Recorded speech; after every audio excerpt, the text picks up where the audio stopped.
Hello everyone, welcome to break time classes. इस video में हम यूपी पीसीएस के 2020 का क्वेश्चन पेपर जो प्रीलिम्स वाला था उसको सॉल्व करेंगे। देखिएगा, इसमें जो करंट वाले क्वेश्चन है वो उतने इंपॉर्टेंट नहीं है, लेकिन जो स्टैटिक पार्ट है वो अक्सर रिपीट होता रहता है, तो हम उसे अच्छे से देखेंगे कि अगर ऑप्शन चेंज भी कर दिया जाए तो हमारा आंसर गलत ना हो। पिछले 10 साल के क्वेश्चन पेपर करेंगे। सबसे पहले 2020 का शुरू करते हैं। चलिए शुरू करते हैं। फर्स्ट क्वेश्चन है, राष्ट्रीय स्वच्छ वायु कार्यक्रम केंद्र सरकार द्वारा किस वर्ष में प्रारंभ किया गया? तो ये कार्यक्रम प्रारंभ हुआ था 2019 में। ऑप्शन इसका था डी। ये कार्यक्रम पर्यावरण, वन और जलवायु परिवर्तन मंत्रालय द्वारा 10 जनवरी 2019 को राष्ट्रीय स्वच्छ वायु कार्यक्रम की शुरुआत की गई थी और ये वायु प्रदूषण की रोकथाम हेतु व्यापक और समयबद्ध रूप से बनाया गया 5 वर्षीय कार्यक्रम है।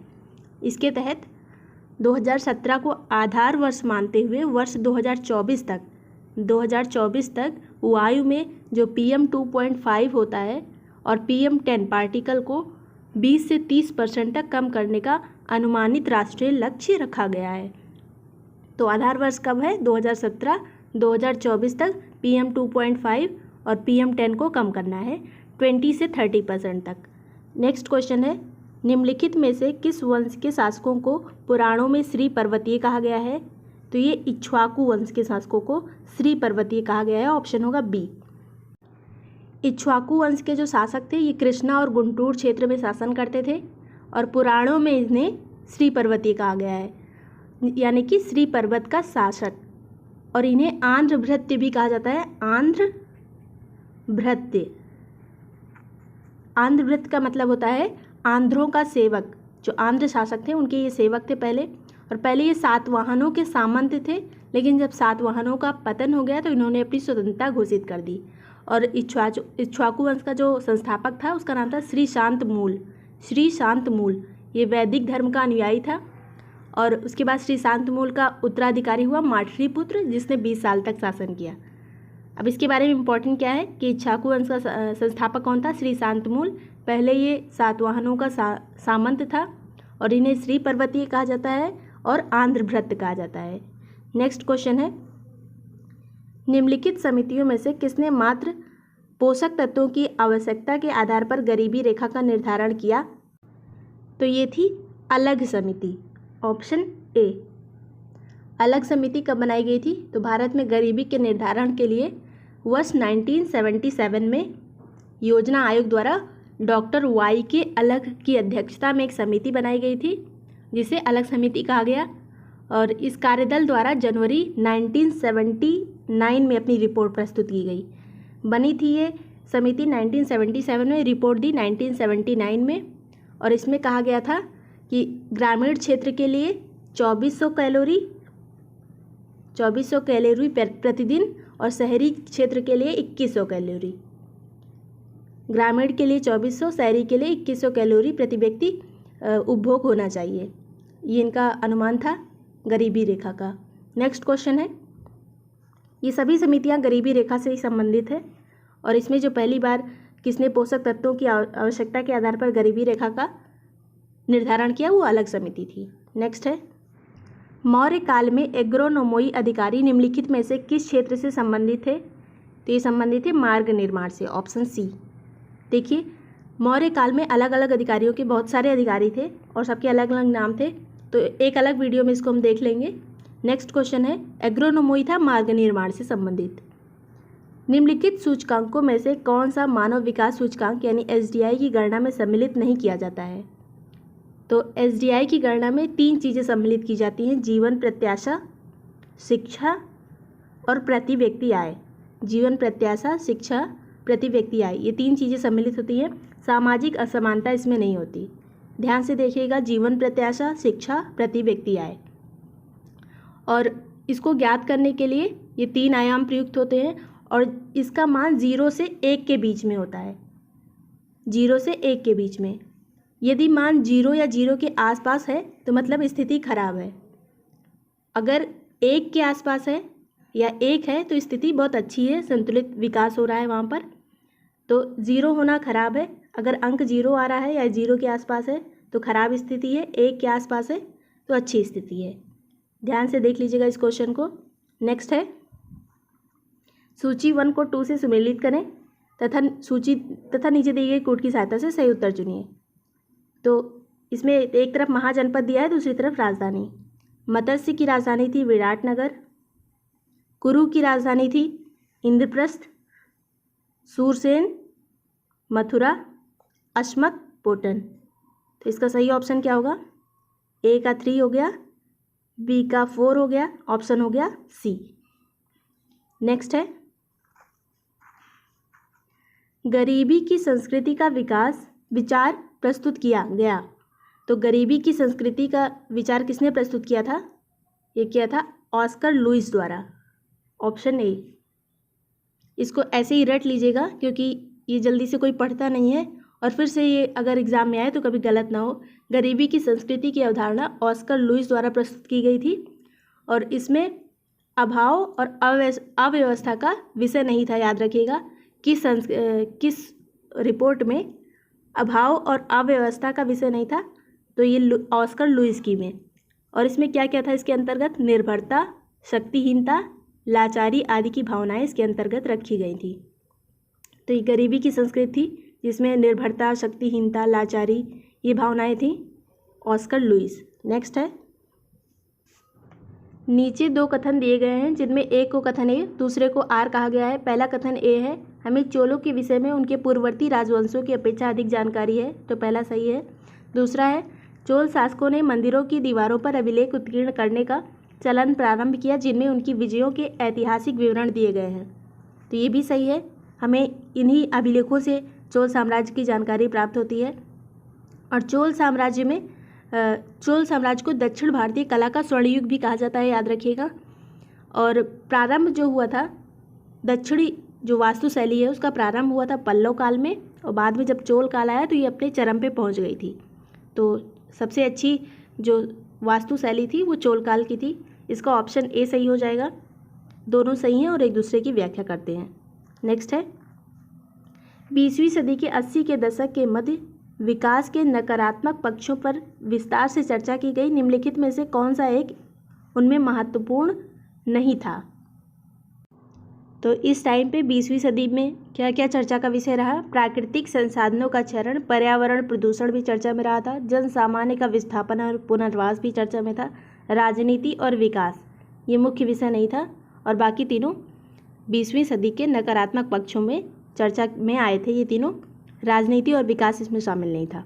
नेक्स्ट है, निम्नलिखित में से किस भारतीय पुरातत्ववेत्ता ने पहली बार भीमबेटका गुफा को देखा और उनके शैल चित्रों के प्रागैतिहासिक महत्व को खोजा? तो इनका नाम है वी.एस. वाकंकर, option C. और इसकी खोज इन्होंने कब की थी? 1957-58 में, 57-58 में इन्होंने खोज की थी। और स्थित कहाँ है? तो मध्य प्रदेश के रायसेन जिले में भीमबेटका गुफाएं हैं और इनमें हमें पूरा पाषाणिक से लेके मध्य ऐतिहासिक काल तक के हमें जानकारी प्राप्त होती है यहाँ से।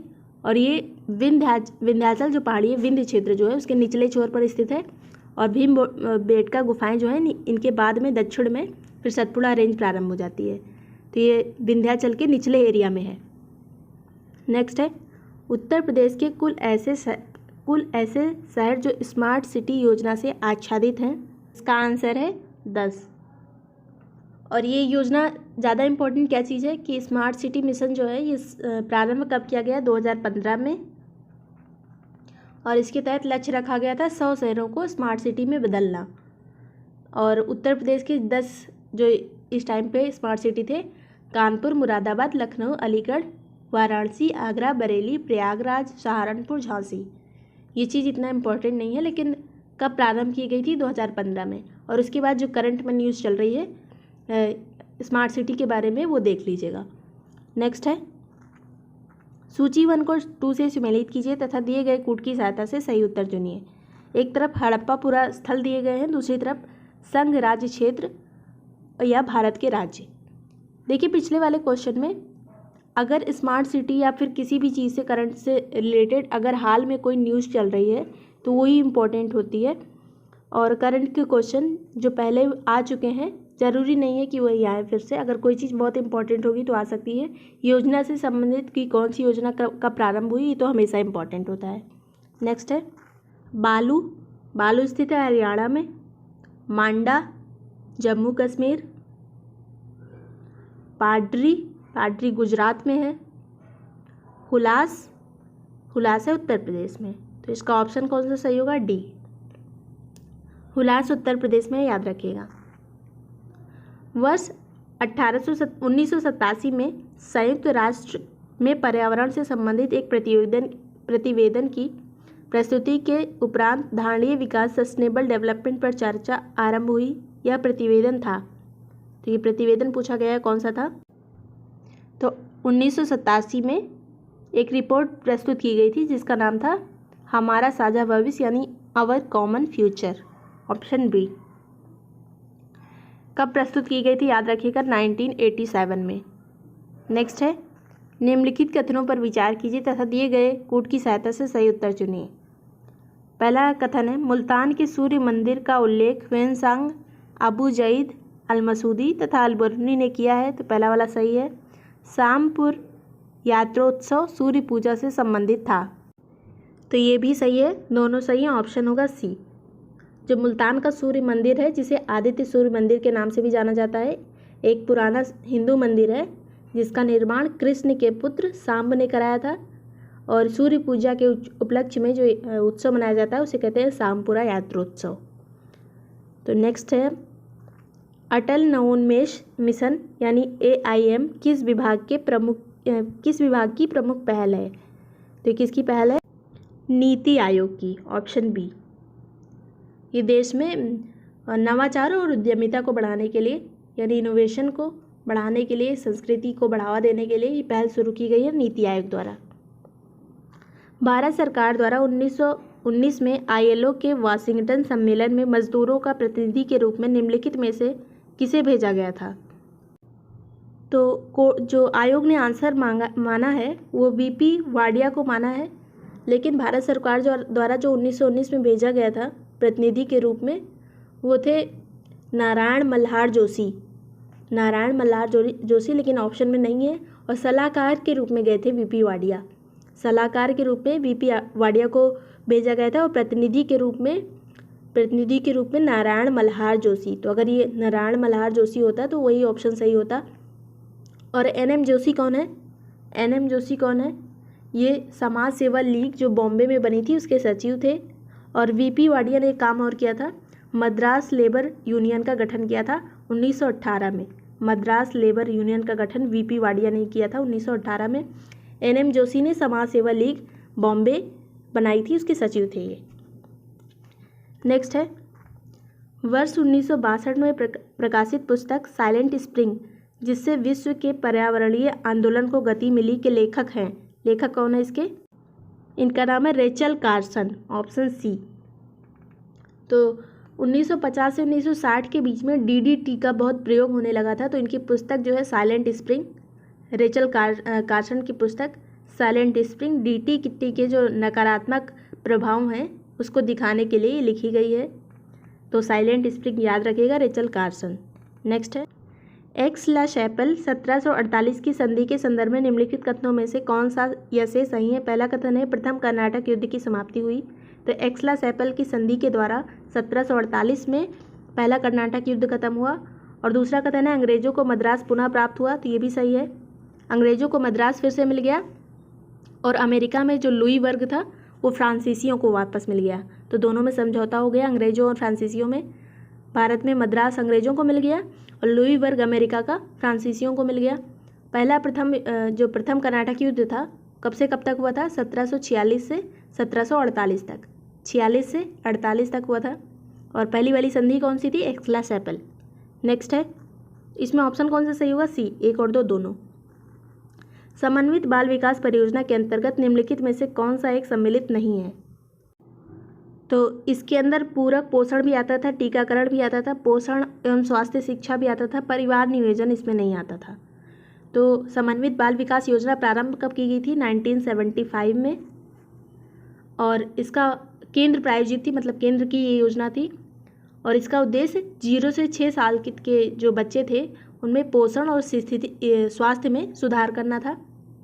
और इसके अंतर्गत उनका पूरक पोषण, उनका टीकाकरण, स्वास्थ्य जांच, शिक्षा, ये सभी आते थे। और बच्चों का उचित मनोवैज्ञानिक विकास हो, शारीरिक सामाजिक विकास हो, मृत्यु दर को कम करना, रोग से सुरक्षा प्रदान करना, कुपोषण को कम करना, ये सभी इसमें आते थे। परिवार नियोजन इसमें नहीं आता था। याद रखिएगा 1975 में समन्वित बाल विकास परियोजना शुरू हुई थी। सूची 1 को 2 से सम्मिलित करें तथा नीचे दिए गए कूट की सहायता से सही उत्तर चुनिए। तो कुछ अधिनियम दिए गए हैं और उनके वर्ष। तो भारतीय शस्त्र अधिनियम यह आया था 1878 में। भारतीय शस्त्र अधिनियम 1878 में। और किसका टाइम चल रहा था?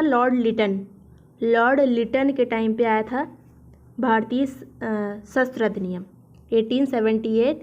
और इसके तहत शस्त्र रखने और शस्त्र के व्यापार करने के लिए लाइसेंस अनिवार्य बना दिया गया था शस्त्र अधिनियम में। और दूसरा है शाही पद अधिनियम। तो शाही पद अधिनियम कब आया था? यह आया था 1876 में। शाही पद अधिनियम 1876। ये भी किसका टाइम था? लॉर्ड लिटन का ही टाइम था। इसमें शाही पद अधिनियम लाया गया। और फिर आता है भारतीय उच्च न्यायालय अधिनियम। यह आया था 1861। भारतीय उच्च न्यायालय अधिनियम 1861। और ये लॉर्ड कैनिंग के टाइम पे आया था। और इसमें भारतीय उच्च न्यायालय अधिनियम पारित किया गया, जिसके अनुसार क्या हुआ था? सुप्रीम कोर्ट और सदर अदालतों को समाप्त कर दिया गया और इसके जगह पे क्या बनाया गया? कलकत्ता, मद्रास और मुंबई में एक एक उच्च न्यायालय बनाया गया। सुप्रीम कोर्ट को समाप्त करके कलकत्ता, मद्रास और मुंबई में उच्च न्यायालय बनाए गए। कब? 1861 के अधिनियम द्वारा, भारतीय उच्च न्यायालय अधिनियम द्वारा। और उसके बाद आता है भारतीय विवाह विच्छेद अधिनियम। तो यह आया था 1869 में। 1869 में विवाह विच्छेद अधिनियम। अब ऑप्शन कौन सा इसमें सही होगा? ऑप्शन डी, विवाह विच्छेद अधिनियम 1869, भारतीय शस्त्र अधिनियम 1878, शाही पद अधिनियम 1876 और भारतीय उच्च न्यायालय अधिनियम 1861। नेक्स्ट है सूची 1 को 2 से सम्मिलित कीजिए तथा नीचे दिए गए कूट की सहायता से सही उत्तर चुनिए। तो सिंधु घाटी सभ्यता ये नगरीय सभ्यता थी। उत्तर वैदिक काल कृषि पर निर्भर था, कृषक वर्ग था ये। और ऋग्वैदिक समाज चारागाह था, चारागाहों पर निर्भर था। मध्यकाल जमींदारी पर निर्भर था ज़्यादातर। तो इसमें ऑप्शन कौन सा सही होगा? डी, 4312। नेक्स्ट है सिक्किम का भारत में विलय किसने किया? तो सिक्किम का भारत में विलय कब हुआ था? 1850 में। 1850 में किसने विलय किया था? लॉर्ड डलहौजी ने।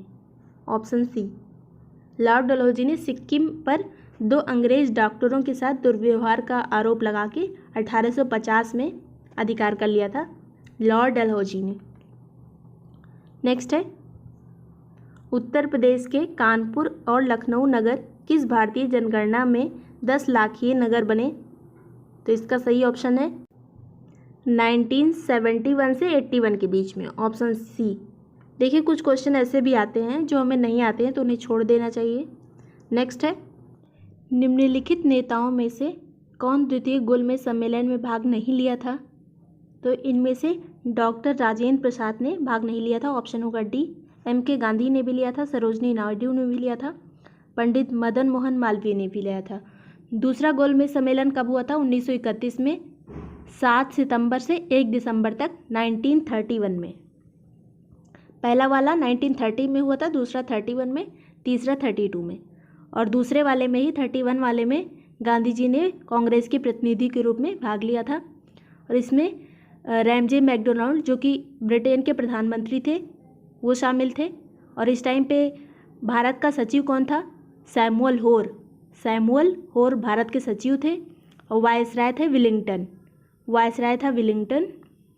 और उस टाइम पे प्रधानमंत्री कौन था? रैमजे मैकडोनाल्ड, भारत के सचिव सैमुअल होर। गांधी जी किस जहाज़ से गए थे पूछा जाता है एग्जाम में? राजपूताना जहाज़ से गए थे। और इनके साथ कौन कौन गया था? महादेव देसाई, मदन मोहन मालवीय, देवदास गांधी, घनश्याम दास बिरला और मीराबेन। ये लोग इम्पॉर्टेंट हैं जो गए थे। और सरोजनी नायडू भी गई थी। याद रखिएगा कि यही एक सम्मेलन था ऐसा जिसमें गांधी जी गए थे। और किस ऐसे नेता ने तीनों गोलमेज सम्मेलन में भाग लिया था? तो वो थे अंबेडकर और तेज बहादुर सप्रू। अंबेडकर और तेज बहादुर सप्रू ने तीनों गोलमेज सम्मेलन में पार्टिसिपेट किया था। नेक्स्ट है, सूची 1 को 2 से सुमेलित कीजिए तथा नीचे दिए गए कूट की सहायता से सही उत्तर चुनिए। तो सूची 1 में कुछ दिए गए हैं जो व्यापारिक काम थे लोगों के जातियों के आधार पर, और सूची 2 में उनका एरिया दिया गया है। तो जजमानी तो कहा जाता था उत्तर भारत में, जजमानी विद्यमान था उत्तर भारत में। बाराबलूट बालाबरूट कर्नाटक में, मिरासी महाराष्ट्र और अडाडे तमिलनाडु। जजमानी उत्तर भारत में था, बाराबलूट कर्नाटक में, मिरासी महाराष्ट्र, अडाडे तमिलनाडु। तो इसमें ऑप्शन कौन सा सही होगा? ऑप्शन होगा बी। इस प्रश्न का उत्तर जो आयोग था उसने बी दिया है, लेकिन वैसे इसका उत्तर इसमें विद्यमान नहीं है। सूची 1 को सूची 2 से सुमेलित कीजिए तथा सूचियों के नीचे दिए गए कूट की सहायता से सही उत्तर चुनिए। एक तरफ पुस्तक के नाम लिखिए, दूसरी तरफ उसके लेखक। तो देख, the story of my deportation, ये किसकी पुस्तक है? लाला लाजपत राय की। पहली वाली ए है Lala Lajpat Rai, the story of my deportation. Gita Rahasya लिखी थी बाल गंगाधर तिलक ने। और ए नेशन इन मेकिंग, ये सुरेंद्र नाथ बनर्जी की है, a nation in making. India wins freedom, ये मौलाना अबुल कलाम आज़ाद की है। तो इसमें ऑप्शन कौन सा सही होगा? A story of my deportation, ये Lala Lajpat Rai. Gita Rahasya Bal Gangadhar Tilak, a nation in making Surendranath Banerjee, और इंडिया विंस फ्रीडम ये मौलाना अबुल कलाम आज़ाद। नेक्स्ट है, सर्वप्रथम सीमांत व्यक्ति मार्जिनल मैन की संकल्पना का प्रतिपादन किया गया, तो किसके लिए किया गया था? तो इस संकल्पना का प्रतिपादन किया था रॉबर्ट ई पार्क ने। रॉबर्ट ई पार्क, ये एक तरह का सीमांत व्यक्ति जो है, ये समाज शास्त्रीय अवधारणा है। ये मार्जिनल मैन एक समाज शास्त्रीय अवधारणा है जिसकी संकल्पना प्रस्तुत की थी रॉबर्ट ई पार्क ने। नेक्स्ट है, निम्नलिखित में से कौन 1755 में डिंडीगुल मैसूर में एक आधुनिक शस्त्रागार की स्थापना की थी? तो आधुनिक शस्त्रागार डिंडीगुल में 1755 में किसने बनाया था? हैदर अली ने। ऑप्शन बी, जो टीपू सुल्तान का पिता था हैदर अली, उसने शस्त्रागार बनाया था। नेक्स्ट है, किसकी मदद से बनाया था? फ्रांसीसियों की मदद से ये हैदर अली ने शस्त्रागार बनाया था, याद रखिएगा। नेक्स्ट है, निम्नलिखित में से कौन सा एक वन्य प्राणियों के विलुप्तीकरण का प्रमुख कारण नहीं है? तो प्राकृतिक आवास का नष्ट होना ये कारण है, जंगलों में आग लगा देना ये भी कारण है नष्ट होने का, वन्य प्राणियों का अवैध वाणिज्यिक व्यापार ये भी है, जनसंख्या की तीव्र वृद्धि ये वन्य प्राणियों के विलुप्तीकरण का कारण नहीं है प्रत्यक्ष तौर पर। तो ऑप्शन होगा डी। नेक्स्ट है, नीचे दो कथन दिए गए हैं जिनमें एक को ए दूसरे को आर कहा गया है। पहला कथन है ए, ब्रिटिश सरकार ने भारत के अलग अलग भागों में भू राजस्व की अलग अलग व्यवस्था लागू की। तो पहला वाला सही है। कारण इसका लिखा है इससे भारतीय किसानों में अलग अलग वर्ग बन गए। तो ये भी सही है, दूसरा वाला भी सही है, कारण भी सही, कथन भी, ऑप्शन होगा ए। देखिए 3 तरह की व्यवस्था इन लोगों ने लागू की थी अंग्रेजों ने। एक थी जमींदारी जिसे स्थायी बंदोबस्त कहा जाता था, दूसरी थी रैयतवाड़ी, तीसरी थी महालवाड़ी। तो इसके पीछे मूल उद्देश्य तो अंग्रेजों का यही था कि अधिक से अधिक आय ली जाए किसानों से, लेकिन अलग अलग किसान वर्ग भी बन गए इसी के द्वारा। तो ऑप्शन ए करेक्ट होगा। नेक्स्ट है, भारत में अगस्त 2020 में निम्नलिखित स्थानों में से कहाँ पर रेल संग्रहालय राष्ट्र को समर्पित किया गया?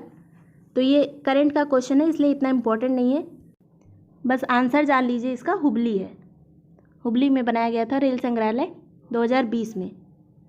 नेक्स्ट है, निम्नलिखित ग्रंथों पर विचार कीजिए तथा उनके कालक्रमानुसार व्यवस्थित कीजिए। फतवा ए जहांदारी, पृथ्वीराज रासो, किताबुल हिंद, ताबकाते नासिरी। तो पहली वाली जो है फतवा ए जहांदारी जियाउद्दीन बर्नी की रचना है ये। इसमें मुस्लिम शासकों के शरीयत के अनुसार आदर्श राजनीतिक संहिता इसमें लिखी गई है।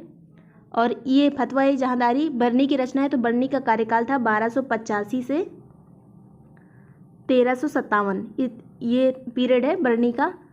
तो फतवा ए जहांदारी हो गया। अब देखते हैं दूसरा वाला, पृथ्वीराज पृथ्वीराज रासो कब लिखी गई थी? तो ये चंद्र बरदाई ने लिखी थी और पृथ्वीराज चौहान के जीवन चरित्र पर आधारित थी। 13वीं सदी में लिखी गई थी। 13वीं सदी मतलब 1200 से 1300 के बीच में 13वीं सदी कहा जाएगा। तो पृथ्वीराज रासो हो गया 13वीं सदी में।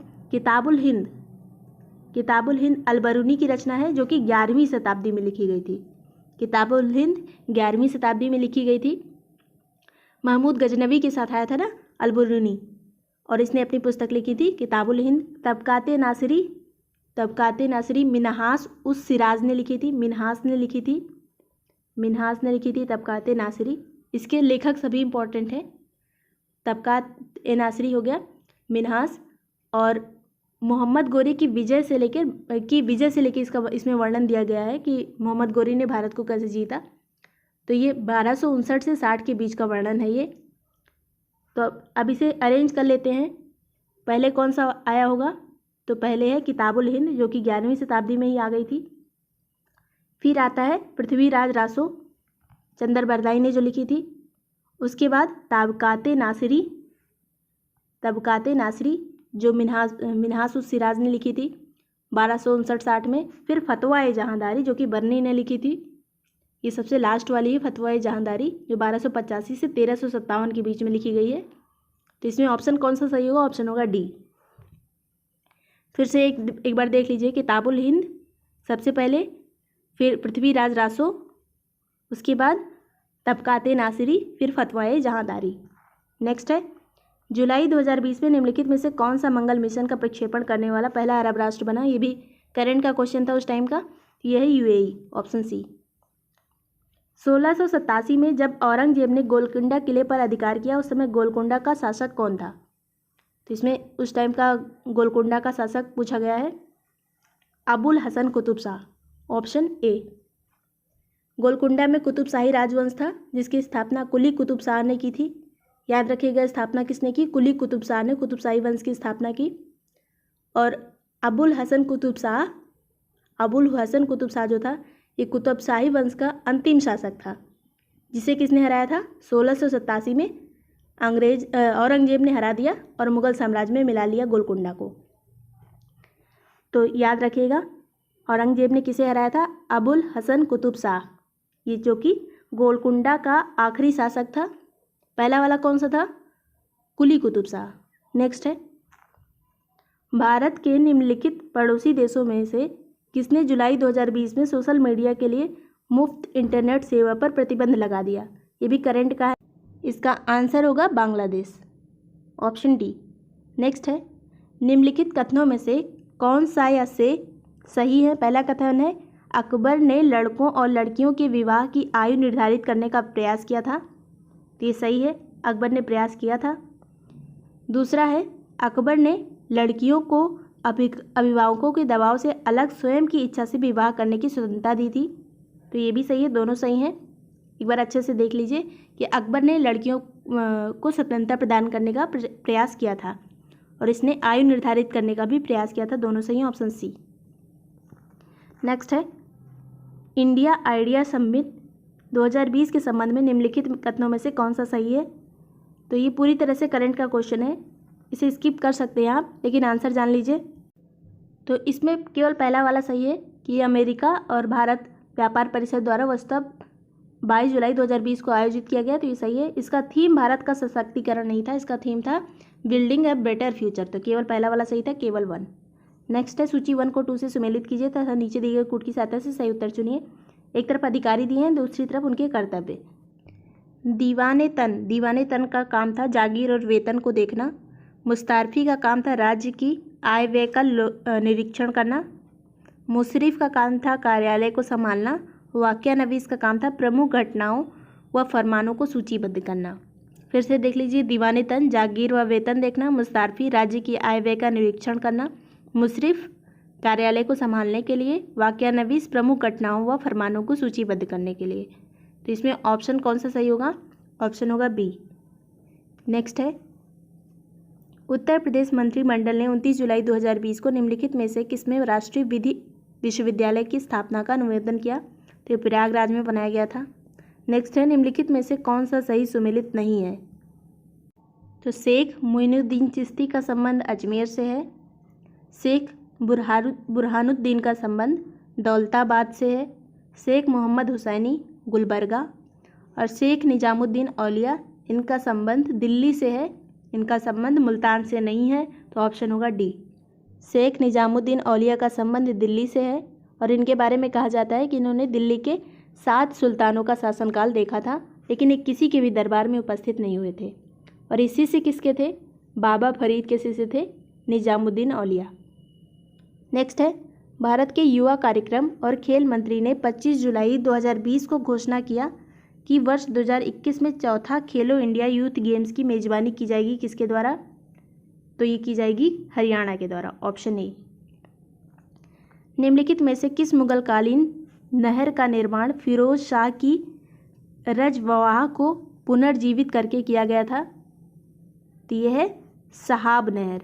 शहाब नहर कृषि में वृद्धि करने के लिए फिरोज शाह तुगलक ने सिंचाई की बहुत सारी व्यवस्था की थी, कई नहरें बनवाई थी। लगभग 11 नहरों का निर्माण दिल्ली और उसके आसपास के एरिया हरियाणा क्षेत्र में करवाया था। और फिरोज शाह तुगलक द्वारा बनवाई गई नहरों में आलूग खानी और राजबवाह ये सबसे प्रसिद्ध थी। कौन कौन सी? आलूग खानी, उलुग खानी, उलुग खानी और रजबवाह, जो कि ये नहर का नाम दिया है। और मुगल काल में जो शहाब नहर थी उसका निर्माण रजबवाह को पुनर्जीवित करके किया गया था। शहाब जो नहर बनवाई गई थी, शहाब नहर, ये राजबवाह जो नहर थी इसी को पुनर्निर्माण करके यानी पुनर्जीवित करके शहाब नहर बनाई गई थी। नेक्स्ट है, निम्नलिखित में से कौन सा भारतीय फुटबॉल क्लब न्यूयॉर्क के टाइम स्क्वायर स्थित नैस्डॉक के बिलबोर्ड पर 29 जुलाई 2020 को जगह प्राप्त करने वाला अकेला फुटबॉल क्लब बना? तो करंट का क्वेश्चन है, इतना इंपॉर्टेंट नहीं है, लेकिन आंसर क्या था? आंसर है मोहन बागान। निम्नलिखित में से कौन किताब-ए नौरस नामक पुस्तक का लेखक था? तो किताब-ए नौरस का लेखक कौन था? इब्राहिम आदिल शाह द्वितीय, ऑप्शन ए। इब्राहिम आदिल शाह द्वितीय। ये संगीत से संबंधित पुस्तक है किताब-ए नौरस। भारत की पहली किसान रेल, ये भी करंट का क्वेश्चन है तो इसे छोड़ देते हैं। नेक्स्ट है, उत्तर प्रदेश के निम्नलिखित जिलों में से किसमें 2018 में फ्रांस के सहयोग से बृहद सौर ऊर्जा संयंत्र को स्थापित किया गया है? तो ये कहाँ किया गया है? मिर्ज़ापुर में, ऑप्शन डी। और पिछले वाले का आंसर जान लीजिए, देवलाली से दानापुर है, महाराष्ट्र से बिहार। करंट का इसलिए इतना इंपॉर्टेंट नहीं था।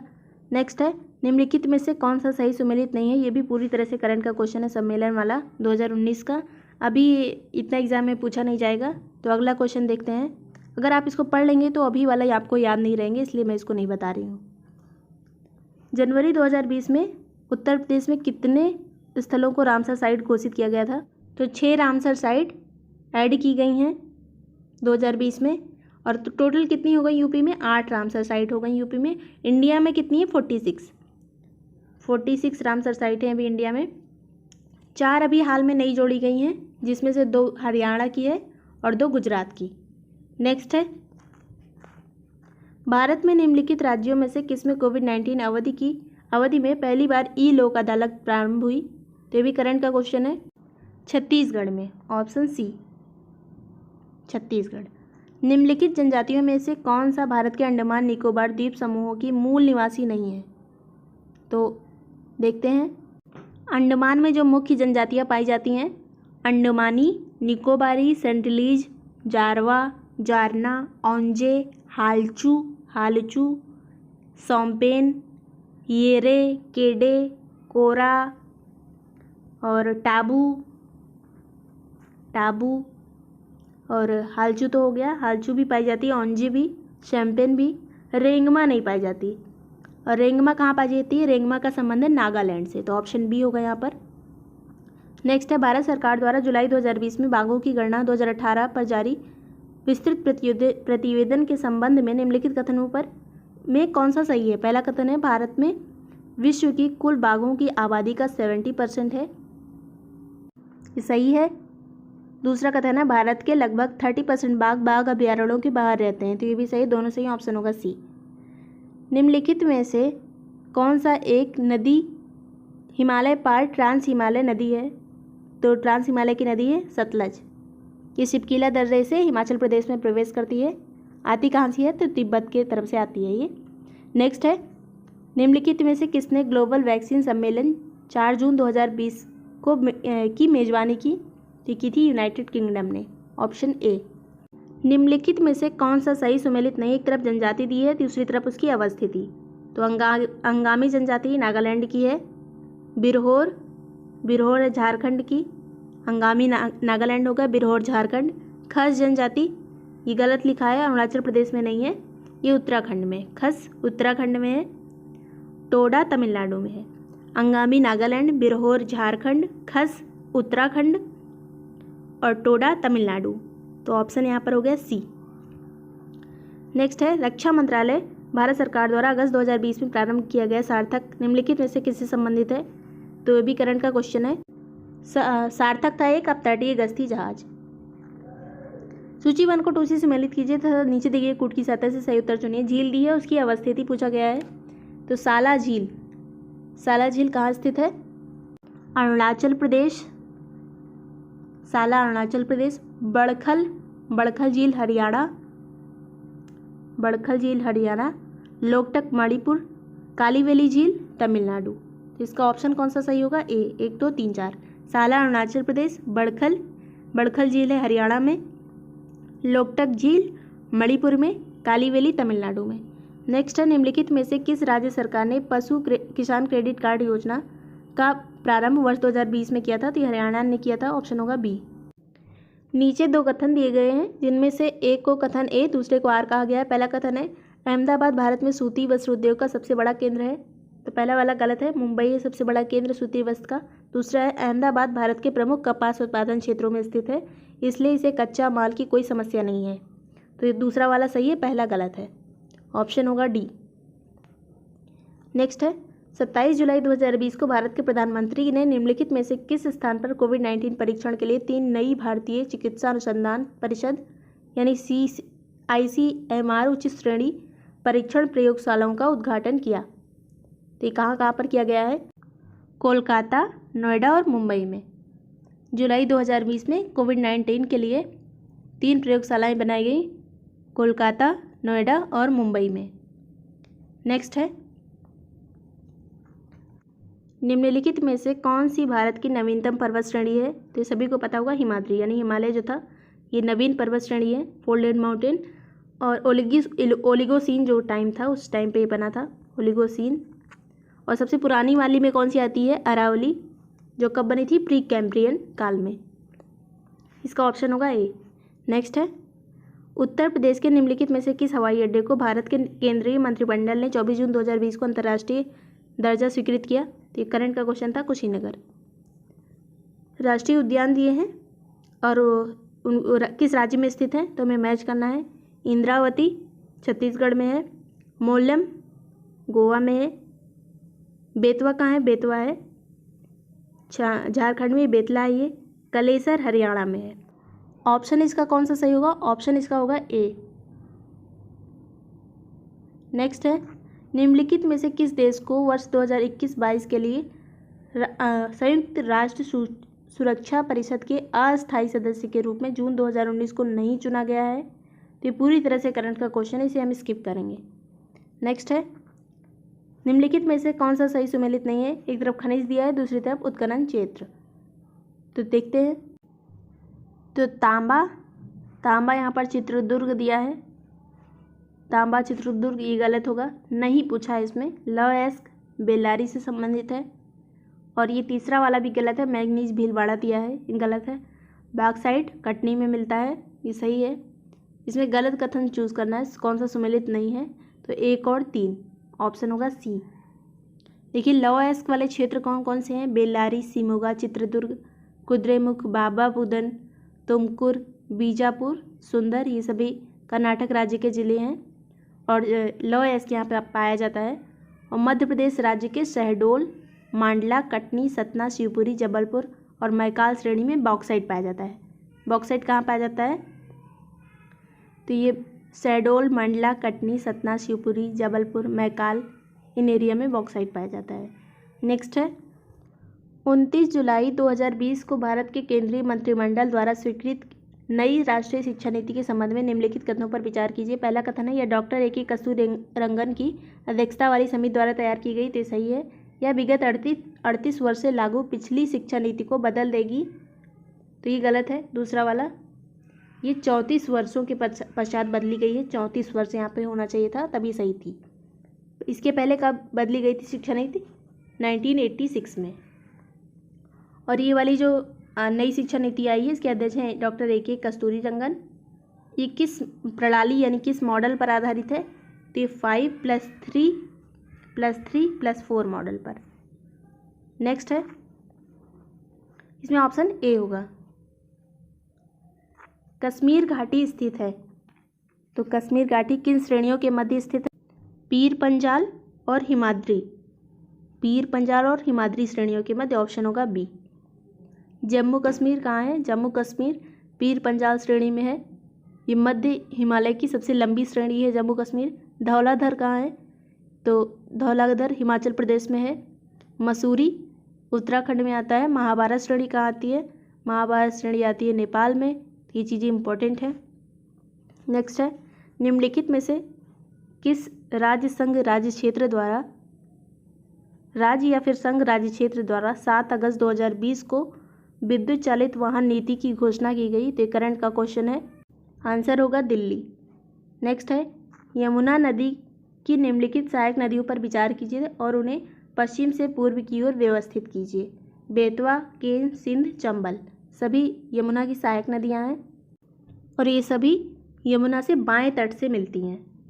बाएं तट से मिलती हैं। तो इनका पश्चिम से पूर्व क्रम पूछा गया है, तो पश्चिम से पूर्व है चंबल, सिंध, बेतवा, केन। अगर वही बाएं तट से मिलने वाली नदियों की बात की जाए तो टोन्स मिलती है, हिंडन मिलती है, सेंगर मिलती है, रिंद मिलती है। इसमें टोन्स इंपॉर्टेंट है, बाएं से मिलती है जो, और हिंडन। ये सभी यमुना की सहायक नदियां हैं। तो इसमें ऑप्शन कौन सा सही होगा? ऑप्शन होगा ए, 4312। नेक्स्ट है, निम्नलिखित में से किस भारतीय फाउंडेशन ने अगस्त 2020 में फूड विजन 2050 पुरस्कार प्राप्त किया? तो ये भी करंट का क्वेश्चन है। ये मिला था नांदी फाउंडेशन को, ऑप्शन बी। निम्नलिखित में से कौन सा एक सही सुमेलित नहीं? एक तरफ देश दिया है, दूसरी तरफ लौह खनिज उत्पादक क्षेत्र। तो सभी इसमें खनिज उत्पादक क्षेत्र दिए हुए हैं। कजाकिस्तान में आता है करागांडा, ये खनिज उत्पादक लौह खनिज उत्पादक क्षेत्र है। यूक्रेन का है क्रीवोई, यूक्रेन में है क्रीवोई। और जर्मनी का नोरमेंडी लिखा है, तो ये गलत है। जर्मनी में एक प्रसिद्ध खनिज उत्पादक क्षेत्र है जिसे कहते हैं Ruhr basin. Ruhr basin Germany में आता है, तो कभी एग्जाम में मिले। रूर बेसिन और राइन, ये खनिज उत्पादक क्षेत्र हैं जर्मनी के। फ्रांस का है पेरिनीज, फ्रांस का है पेरिनीज। और ये जो नोरमेंडी लिखा है ये फ्रांस में आता है। ये एक पर्यटन क्षेत्र है फ्रांस का नोरमेंडी। फिर से देख लीजिए, कजाकिस्तान कारागांडा, यूक्रेन में है क्रीवोई, यूक्रेन में है क्रीवोई। जर्मनी में क्या है? रूर प्रदेश। और नोरमेंडी कहाँ है? नोरमेंडी फ्रांस में है। और फ्रांस का खनिज उत्पादक क्षेत्र कौन सा है? पेरिनीज। तो यहाँ ऑप्शन सही नहीं पूछा है, ऑप्शन होगा सी।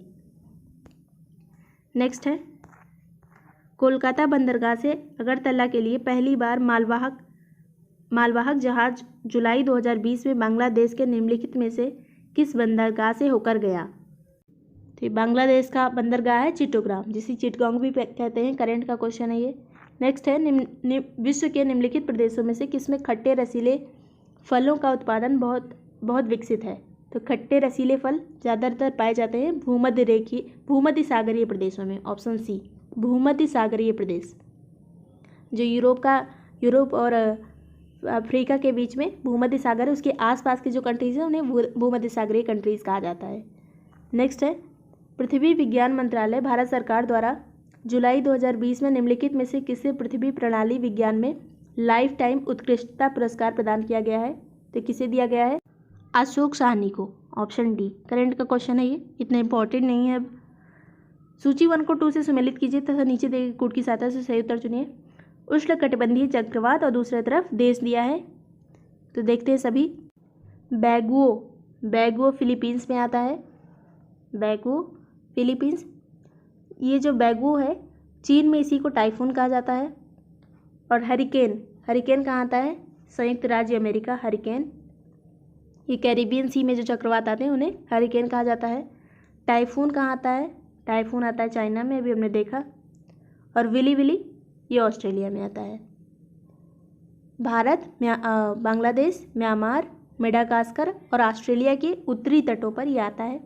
ऑस्ट्रेलिया में इसको क्या कहा जाता है? Willy willies. और हिंद महासागर क्षेत्र में हमारे यहाँ क्या कहा जाता है? चक्रवात। नाम हर जगह अलग अलग होते हैं हर देश में, और चक्रवात वही एक होता है, लेकिन नाम अलग अलग रख लिए जाते हैं अलग अलग कंट्रीज़ में। तो ध्यान से देख लीजिएगा, बैगुओ फिलीपींस, हरिकेन संयुक्त राज्य अमेरिका, टाइफून चीन हो गया, विली विली ऑस्ट्रेलिया। ऑप्शन यहाँ हो गया बी।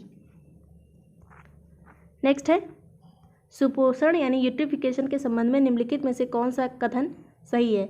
यह जल में घुलित ऑक्सीजन को कम कर देता है, ये सही है। दूसरा है यह जल निकाय के पोषक तत्व का तत्व संवर्धन की घटना है, दूसरा वाला सही है। दोनों सही, ऑप्शन होगा सी। तो यूट्रोफिकेशन में होता क्या है? इसमें जो जल में पादपों की संख्या बढ़ जाती है, यानी पेड़ पौधे जलकुंभी वगैरह बढ़ जाते हैं जो ज़्यादा ऑक्सीजन को सोख लेते हैं अपने अंदर, जिससे जलीय जीवों को ऑक्सीजन प्राप्त नहीं हो पाता और पानी की ऑक्सीजन भी कम हो जाती है। तो ऑप्शन हो गया यहाँ पे सी। नेक्स्ट है डार्लिंग श्रृंखला ऑस्ट्रेलिया के निम्नलिखित तटों में से किस पर अवस्थित है? तो किस एरिया में है ये है दक्षिणी पश्चिमी तट पर, ऑस्ट्रेलिया के दक्षिणी पश्चिमी तट पर। ये ज़्यादातर मरुस्थल वाला एरिया है और यहाँ पे खनिज संसाधन ज़्यादा पाए जाते हैं। यहाँ की फेमस खान कौन सी है? कालगुरली और कूलगार्डी। कालगुरली और कूलगार्डी ऑस्ट्रेलिया के खानों के नाम है जहाँ सोना प्राप्त होता है अधिक मात्रा में। नेक्स्ट है निम्नलिखित घटनाओं को उनके प्रारंभ के कालक्रमानुसार व्यवस्थित कीजिए। अलग अलग प्रोजेक्ट दिए गए हैं, अधिनियम दिए गए हैं, चलिए देखते हैं कौन सा कब पारित हुआ। प्रोजेक्ट टाइगर 1973 में आया था। प्रोजेक्ट हाथी 92 में आया था, 1992 में। वन्य जीव संरक्षण अधिनियम 1972 में आया था। और जैव विविधता अधिनियम 2002 में। तो इनका सही क्रम क्या हो गया?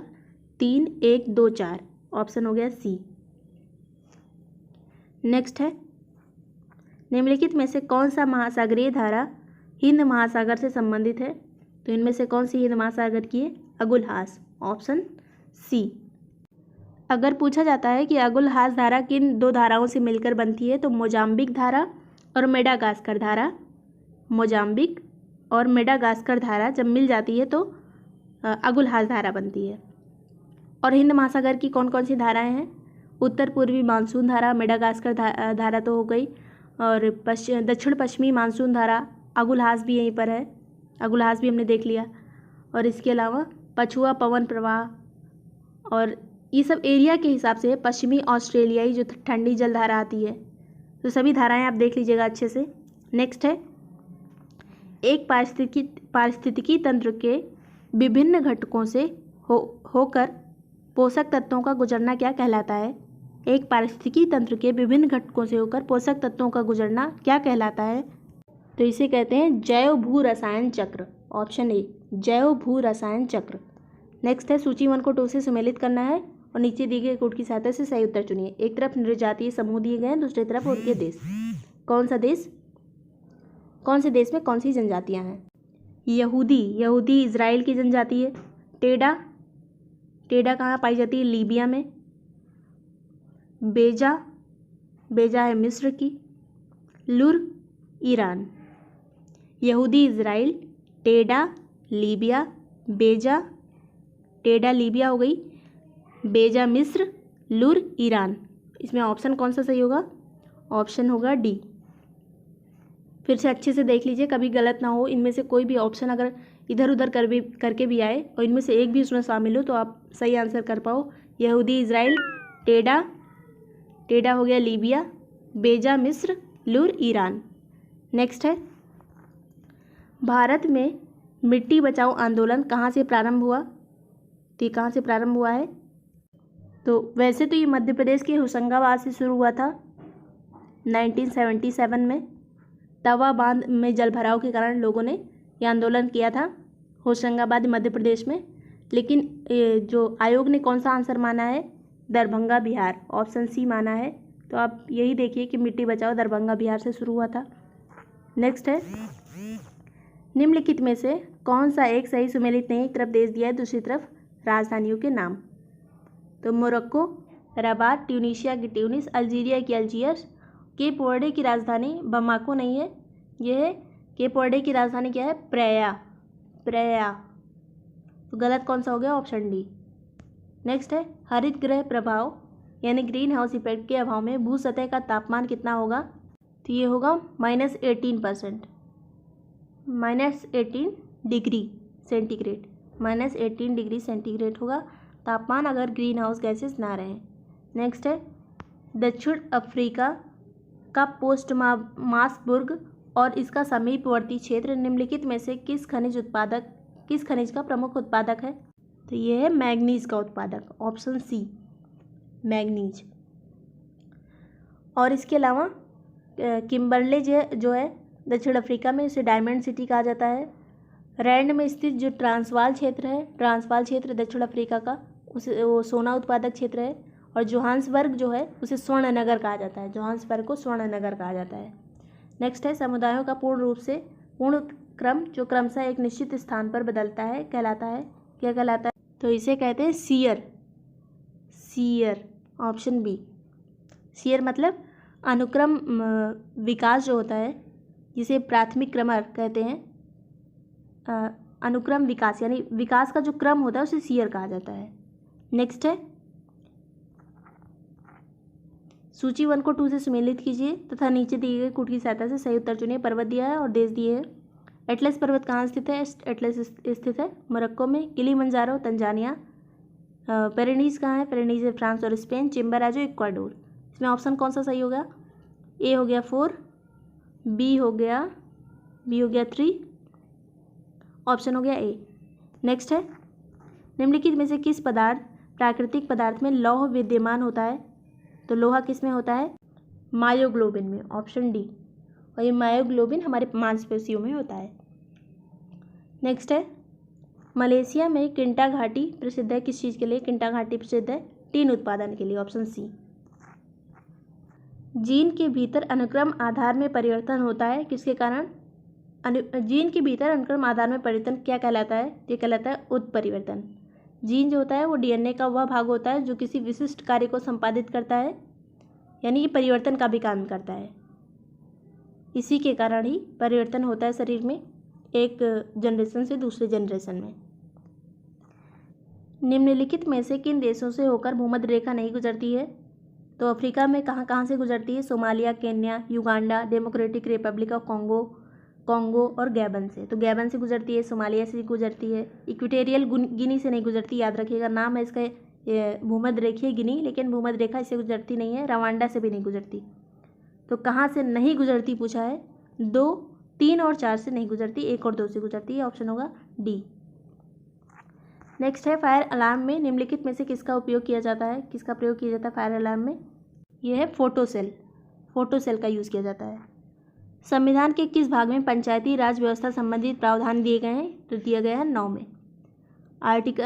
किस संविधान संशोधन के तहत जोड़ा गया था, 73 में संविधान संशोधन के तहत पंचायती राज जोड़ा गया था भाग 9 में। तो ये शुरुआत कब से, किस अनुच्छेद से है ये, तो 243 में स्थित है पंचायती राज, 243। नेक्स्ट है निम्नलिखित में से कौन सा बहुलक एक थर्मोप्लास्टिक नहीं है, थर्मोप्लास्टिक नहीं है, तो ये है नियोप्रीन, ऑप्शन बी नियोप्रीन।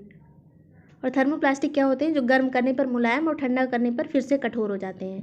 जैसे एग्जाम्पल के लिए polythene, polystyrene, Teflon, polythene, polystyrene, Teflon, polyvinyl chloride और नायलॉन, ये सभी थर्मोप्लास्टिक है। भारतीय संघात्मक व्यवस्था में तृतीय तल कब जोड़ा गया था, तो तृतीय तल 1992 में, ऑप्शन सी।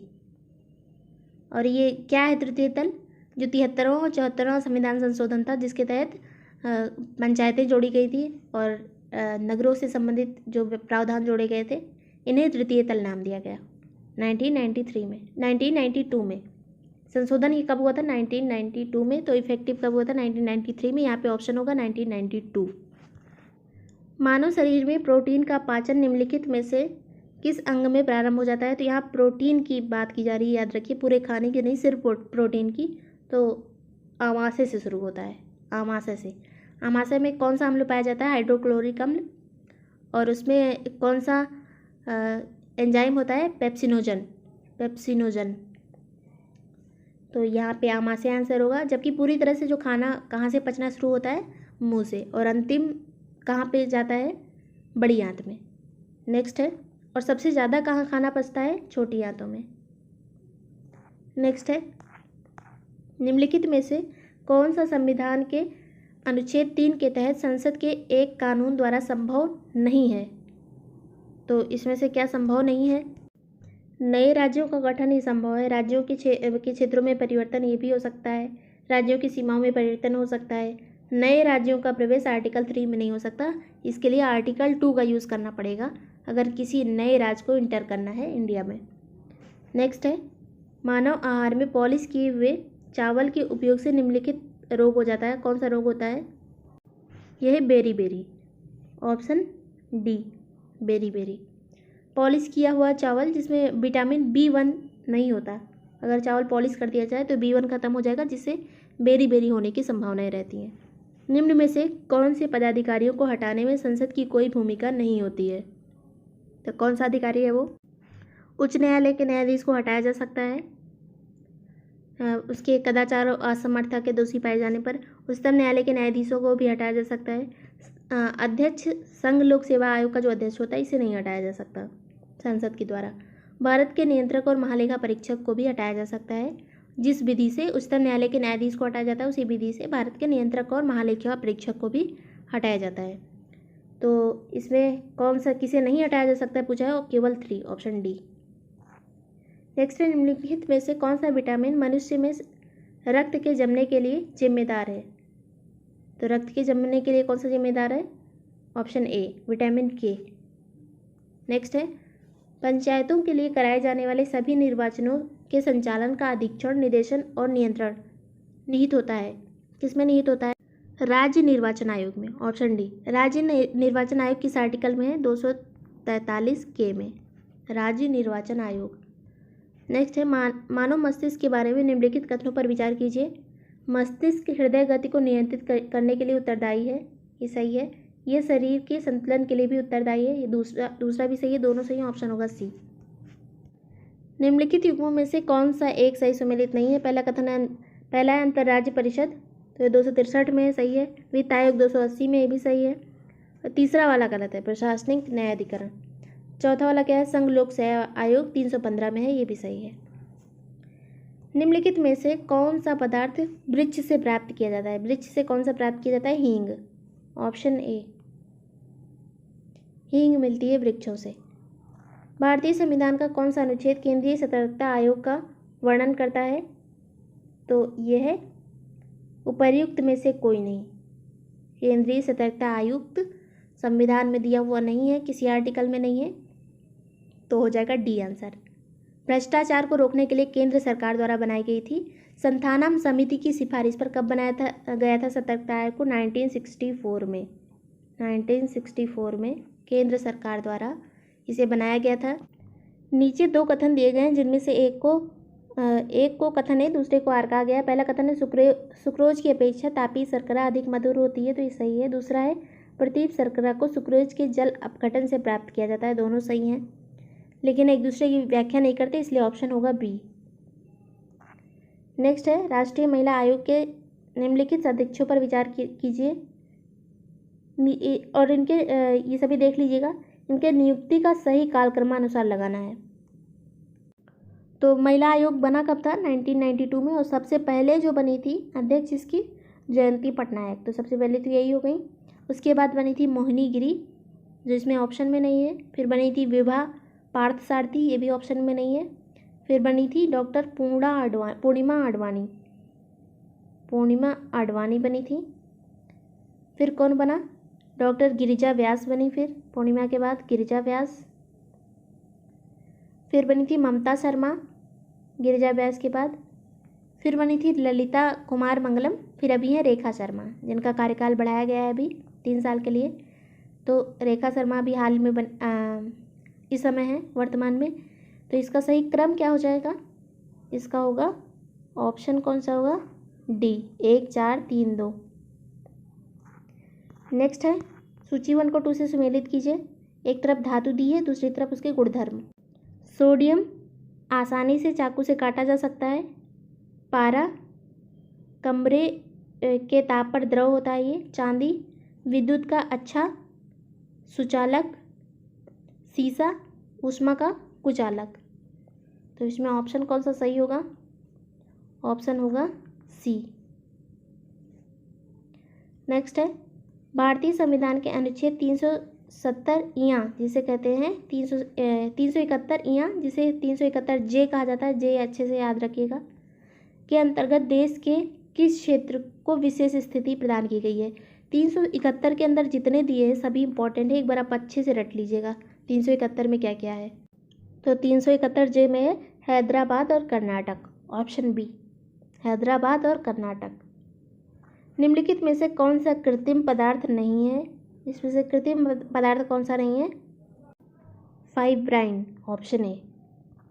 नेक्स्ट है निम्नलिखित में से कौन सा एक सही सुमेलित नहीं है? मूल कर्तव्य 4 के काम में दिया गया है, सही है। राज्य दिए गए हैं 6 में। भारत का महान्यायवादी, तो ये गलत है, इसमें गलत ही पूछा, ऑप्शन सी होगा।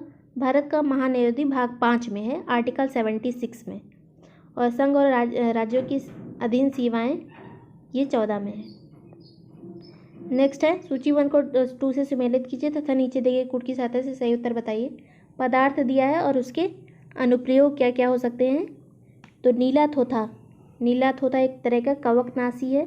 इयोसिन लाल स्याही को कहा जाता है इयोसिन। सिल्वर आयोडाइड, इससे कृत्रिम वर्षा कराई जाती है। जिंक फॉस्फाइड ये कृंतकनाशी है, जिंक फॉस्फाइड। फिर से देख लीजिए, नीला थोथा कवकनाशी है, इयोसिन लाल स्याही को कहा जाता है, सिल्वर आयोडाइड कृत्रिम वर्षा के लिए, जिंक फॉस्फाइड कृंतकनाशी के लिए। ऑप्शन यहाँ पे कौन सा सही होगा? सी। नेक्स्ट है भारतीय संसद की सबसे बड़ी समिति कौन सी है? तो यह है प्राक्कलन समिति, ऑप्शन बी, जिसमें 30 सदस्य होते हैं और सभी लोकसभा से होते हैं। अब ये नीति आयोग से संबंधित 2019 का प्रश्न है, ये करंट का है, इसे छोड़ देते हैं। नेक्स्ट है भारतीय संविधान के कौन से अनुच्छेद नागरिकता से संबंधित है? तो यह 5 से 11, ऑप्शन सी 5 से 11 नागरिकता से संबंधित है। उत्तर प्रदेश के निम्नलिखित नगरों में से कौन सा एक विरासत शहर विकास एवं हृदय के अंतर्गत शामिल किया गया है? तो इनमें से कौन कौन सा है इसमें? इनमें से बस 2 हैं, मथुरा और वाराणसी, 1 और 2, ऑप्शन होगा सी। और ये कब शुरू की गई थी हृदय स्कीम? 21 जनवरी 2015 को 12 शहरों का चयन किया गया था। अजमेर, अमरावती, अमृतसर, बदामी, द्वारका, गया, कांचीपुरम। और उत्तर प्रदेश के मथुरा और वाराणसी। और उड़ीसा का था पुरी और शहर थे वेलंकन्नी और वारंगल। तो याद रखिएगा यूपी वाले वाराणसी, मथुरा, ऑप्शन सी हो गया। कब शुरू हुई थी योजना? 21 जनवरी 2015 को। नीचे 2 कथन दिए गए हैं, ए और आर। पहला कथन है भारतीय राजनीतिक व्यवस्था की प्रकृति में निरंतरता एवं परिवर्तन के तत्व मूर्त रूप से पाए जाते हैं। तो ये सही है, भारतीय राजनीति में निरंतरता और परिवर्तन के तत्व पाए जाते हैं। दूसरा है भारतीय राजनीतिक व्यवस्था में निम्न राजनीतिक शैलियों जैसे आधुनिक शैली, परंपरागत शैली और संत शैली तत्व समाहित हैं। दोनों सही है, ऑप्शन होगा ए। नेक्स्ट है प्रजनन के प्रतिस्थापन स्तर पर पहुंचने के लिए जनसंख्या की कुल प्रजनन दर क्या होनी चाहिए? तो यह 2.1, ऑप्शन सी। तो इसका सही आंसर है 12, ऑप्शन बी। राज्य में मुख्यमंत्री सहित मंत्रिपरिषद में मंत्रियों की न्यूनतम संख्या 12 हो सकती है। और एक चीज़ 91वें संविधान संशोधन 2003 के तहत जोड़ा गया था कि लोकसभा और राज्य विधानसभा में कुल सदस्यों की कुल संख्या जो है वो 15% से अधिक नहीं होनी चाहिए। जो मंत्री होंगे मंत्री परिषद में, मंत्रियों और मुख्यमंत्री सहित कुल मंत्रियों की जो संख्या है वो लोकसभा और विधानसभा में 15%, कुल सदस्यों के 15% से अधिक नहीं होनी चाहिए। ध्यान से सुन लीजिए फिर से। 91वें संविधान संशोधन 2003 में दिया गया था कि लोकसभा और राज्य विधानसभा में जो मंत्री होंगे वो टोटल सदस्यों के 15% से अधिक नहीं होने चाहिए। 2003 की बात है ये। और इसके अलावा जो राज्यों में मुख्यमंत्री सहित संपूर्ण मंत्रिपरिषद की कुल संख्या 12 से कम नहीं होनी चाहिए। भारत में गरीबी के अनुमान हेतु निम्नलिखित में से कौन सा ऐसे विधियों का प्रयोग किया जा रहा है? तो इसमें किसका प्रयोग किया जा रहा है? सिर गणना विधि, कैलोरी ग्रहण, पारिवारिक उपभोग व्यय। तो इन तीनों का किया जा रहा है। प्रति व्यक्ति आय का यूज़ नहीं किया जा रहा है। ऑप्शन होगा यहाँ पर 1, 2, 3, ऑप्शन बी। नेक्स्ट है, भारत के सर्वोच्च न्यायालय ने संविधान के आधारभूत ढांचे के सिद्धांत को स्पष्ट किया। तो किसमें ये स्पष्ट हुआ था? केशवानंद भारतीवाद 1973, ऑप्शन बी। आयुष्मान भारत योजना के संदर्भ में निम्नलिखित में कौन सा ऐसे कथन सत्य है? पहला कथन है, यह योजना प्रति व्यक्ति 5 लाख रुपए का मुफ्त स्वास्थ्य बीमा प्रदान करती है। तो ये गलत है, प्रति व्यक्ति नहीं, प्रति परिवार मिला था ये। इस योजना में होने वाले व्यय में केंद्र और राज्यों की भागीदारी 60:40 के अनुपात में होगी। तो दूसरा वाला सही है, केवल 2 सही है, ऑप्शन होगा बी। निम्नलिखित में से कौन सा एक सही सुमेलित नहीं है? तो आर्टिकल 39A दिया है, समान न्याय और निःशुल्क विधिक सहायता, ये सही है। अनुच्छेद 40 क्या है? ग्राम पंचायतों का संगठन, ये भी सही है। अनुच्छेद 44 समान नागरिक संहिता, ये भी सही है। अनुच्छेद 48 लिखा है इसमें न्यायपालिका का कार्यपालिका से पृथक्करण, तो ये गलत है। चौथा वाला गलत हो गया। और ये किस में लिखा है? न्यायपालिका का कार्यपालिका से पृथक्करण, आर्टिकल 50 में। नेक्स्ट है, पोषकीय यानी सस्टेनेबल पर्यटन का मुख्य उद्देश्य क्या है? तो ये है सस्टेनेबल पर्यटन सांस्कृतिक अखंडता और पारिस्थितिकी प्रक्रियाओं बनाए रखते हुए पर्यटन और पर्यावरण प्रबंध करना, ऑप्शन सी है ये। नेक्स्ट है, भारत के महान्यायवादी के संदर्भ में निम्नलिखित कथनों पर विचार कीजिए। पहला कथन है, राष्ट्रपति किसी ऐसे व्यक्ति को नियुक्त करेगा जो उच्चतम न्यायालय के न्यायाधीश के रूप में नियुक्ति के लिए अर्ह होगा। तो ये सही है। दूसरा है, महान्यायाधीश इतना पारिश्रमिक प्राप्त करेगा जो संसद अवधारित करे। तो इसका पारिश्रमिक जो है महान्यायाधीश का राष्ट्रपति निर्धारित करता है, तो दूसरा वाला गलत हो गया, केवल एक सही होगा। किस में दिया गया है महान्यायाधीश? 76 में। हौसला 2018 के संदर्भ में निम्नलिखित में से कौन सा ऐसे कथन सही हैं? हौसला 2018 का आयोजन महिला और बाल विकास मंत्रालय भारत सरकार द्वारा नई दिल्ली में किया गया था, तो ये सही है। दूसरा, यह बच्चों की देखरेख करने वाली संस्थाओं के बच्चों का राष्ट्रीय उत्सव था, तो ये भी सही है, ऑप्शन होगा सी। नीचे 2 कथन दिए गए हैं इनमें ए और आर। पहला कथन है, भारतीय संघात्मक व्यवस्था को अर्ध संघात्मक व्यवस्था कहा जाता है, तो ये सही है, पहला वाला सही है। दूसरा है, भारत में एक स्वतंत्र न्यायपालिका है जिसे न्यायिक पुनरीक्षण का अधिकार है, दोनों सही हैं, लेकिन एक दूसरे की व्याख्या नहीं करता, इसलिए ऑप्शन होगा बी। नेक्स्ट है, भारत $5 ट्रिलियन अर्थव्यवस्था का लक्ष्य कब तक प्राप्त करने, इसका लक्ष्य कब तक रखा गया है $5 ट्रिलियन इकोनॉमी का? 2024 तक, ऑप्शन बी। नेक्स्ट है, निम्नलिखित में से किस पर गतिरोध दूर करने हेतु लोकसभा और राज्यसभा की संयुक्त बैठक हो सकती है? तो ऐसा बस सामान्य विधेयक में हो सकता है, ऑप्शन ए। मानव गरीबी सूचकांक की अवधारणा मानव विकास रिपोर्ट 1997 की प्रस्तुति की गई, लेकिन मानव विकास रिपोर्ट ने इसे बहुआयामी गरीबी सूचकांक द्वारा निम्नलिखित में से किस वर्ष में प्रतिस्थापित किया? तो इसका सन है 2010। लॉकडाउन के दौरान भारत सरकार के द्वारा प्रयुक्त असाधारण शक्तियों को विधिक आधार निम्नलिखित में से किन कानूनों से प्राप्त हुआ? तो ये थे डिजास्टर मैनेजमेंट एक्ट 2005 और एपिडेमिक डिसीजेस एक्ट 1997। कब आया था ये एक्ट? अब ये इम्पोर्टेंट है, लेकिन ये नहीं इम्पोर्टेंट है ये क्वेश्चन इतना। डिजास्टर मैनेजमेंट एक्ट कब बना था ये इम्पोर्टेंट है, 2005 में, और एपिडेमिक डिजीजेस एक्ट 1897 का है। नेक्स्ट है, 2 कथन दिए गए हैं इनमें से ए और आर। पहला कथन है, राष्ट्रीय ढांचागत पाइपलाइन यानी NIP सरकार द्वारा 2020 से 30 की अवधि के लिए आरंभ किया गया है, तो ये गलत है, ये 2020 से 25 के लिए है, पहला वाला गलत हो गया। NIP का उद्देश्य सभी को समान ढांचागत सुविधा प्रदान करना है, प्राप्त कराना है। तो ये सही है दूसरा वाला, केवल 2 सही है, ऑप्शन होगा डी। नेक्स्ट है, सूची 1 को 2 से सुमेलित कीजिए तथा नीचे दिए गए कूट की सहायता से सही उत्तर बताएं। ये 61 किससे संबंधित है? राष्ट्रपति के महाभियोग से। 61 राष्ट्रपति का महाभियोग, 67 खा ये उपराष्ट्रपति को हटाने से, 94 स्पीकर को हटाने से, 90 राज्यसभा के उपसभापति को हटाने से संबंधित है। ऑप्शन यहाँ पे कौन सा सही होगा? सी। विश्व bank ease of doing business की रिपोर्ट है, ये अभी इतनी इंपॉर्टेंट नहीं है। नेक्स्ट है, भारत के की संविधान सभा ने निम्नलिखित में से किस तिथि को राष्ट्रीय ध्वज को अपनाया था? तिथि थी 22 जुलाई 1947, ऑप्शन सी। राष्ट्रीय ध्वज को कब अपनाया था? 22 जुलाई 1947 को। और एक राष्ट्रीय गीत कब अपनाया था? 24 जनवरी 1950 को। और राष्ट्रीय गान भी इसी दिन अपनाया गया था, गीत और गान 24 जनवरी 1950 को। और राष्ट्रपति कब चुने गए थे राजेंद्र प्रसाद? तो 24 जनवरी 1950 को ही। नेक्स्ट है, केंद्रीय बजट 2020-21 के द्वारा उत्कृष्ट कॉरपोरेट ब्रांड में विदेशी पोर्टफोलियो निवेश की सीमा बढ़ा दी गई है। तो कितनी बढ़ाई गई है? 15%, ऑप्शन डी। उत्तर प्रदेश में बायोटेक्नोलॉजी पार्क निम्नलिखित स्थानों में से कहाँ स्थित है? तो बायोटेक्नोलॉजी पार्क है लखनऊ में, लखनऊ, ऑप्शन डी।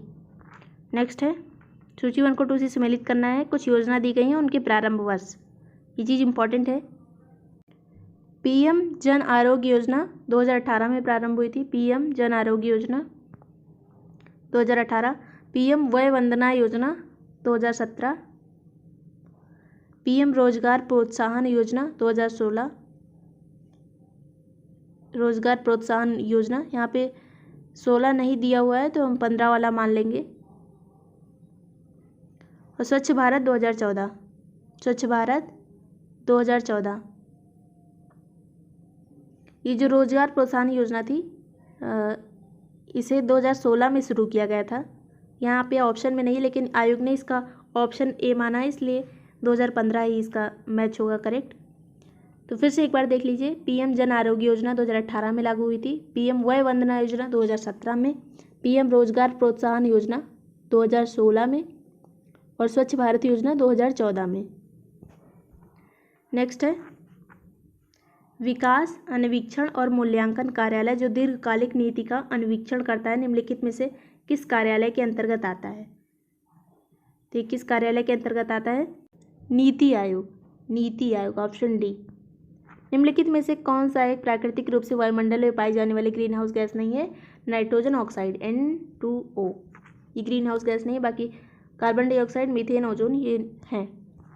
निम्नलिखित में से कौन सा कथन खुदरा व्यापारियों या दुकानदारों और स्वरोजगार वाले व्यक्तियों के लिए राष्ट्रीय पेंशन योजना के बारे में सही नहीं है? 18 से 40 वर्ष आयु वर्ग के लोग इसके पात्र हैं, ये सही होगा पहला वाला। दूसरा है, इसका वार्षिक लेन देन टर्नओवर रुपया 1.5 करोड़, 1.5 करोड़ से अधिक ना हो, तो ये भी सही है। राष्ट्रीय पेंशन योजना के सदस्य इसके पात्र हैं, तो ये गलत है। राष्ट्रीय पेंशन योजना के सदस्य इसके पात्र नहीं है। इसके अंतर्गत रुपया 3000 का मासिक पेंशन सुनिश्चित है, तो चौथा भी सही है, तीसरा गलत है, ऑप्शन सी गलत है। निधि कार्यक्रम के संदर्भ में निम्नलिखित में से कौन सा कथन सही है? निधि कार्यक्रम छात्रों के लिए स्टार्टअप हेतु प्रारंभ किया गया है। देखिए करंट का क्वेश्चन है, तो ये इतना इंपॉर्टेंट नहीं है, लेकिन दोनों सही है इसमें। इसका उद्देश्य 30 छात्रों के स्टार्टअप हेतु प्रतिवर्ष वित्तीय सहायता प्रदान करना है, ऑप्शन यहाँ पर सी होगा।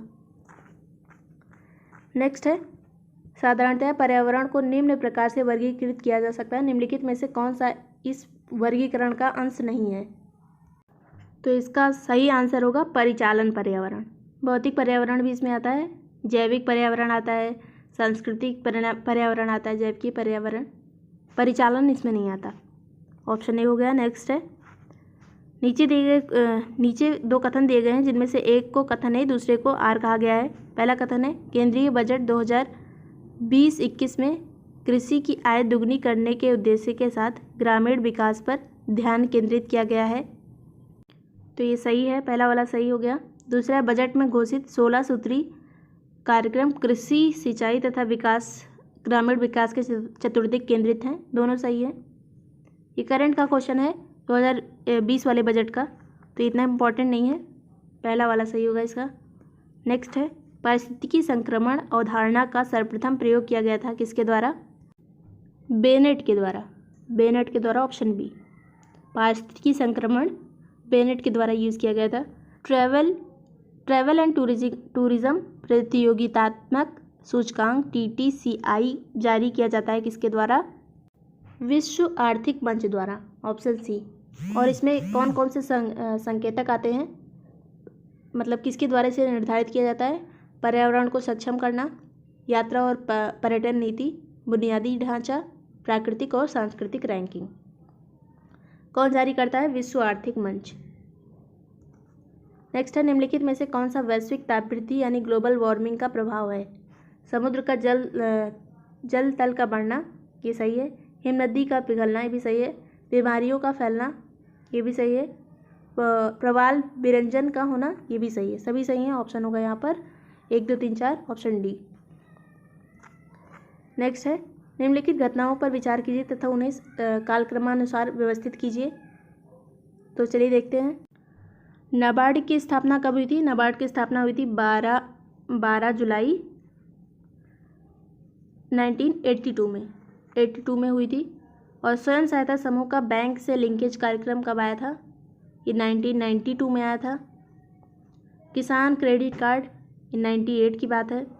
क्षेत्रीय ग्रामीण बैंक की स्थापना 75 में हुई थी, 2 अक्टूबर 1975 में। तो अब इसमें सही क्रम क्या होगा?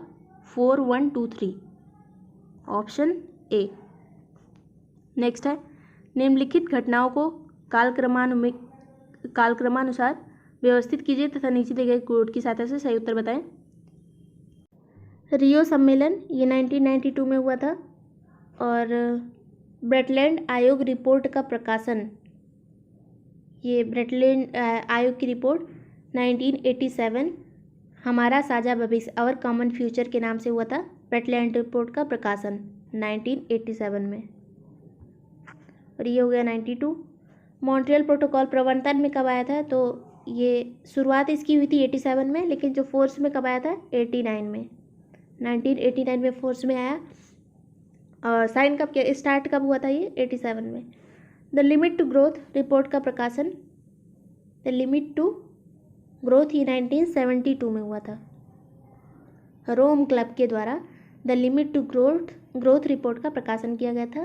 किसके द्वारा? रोम क्लब के द्वारा 1972 में। तो यहाँ पे ऑप्शन कौन सा सही होगा? 4, 2, 3, 1, ऑप्शन बी।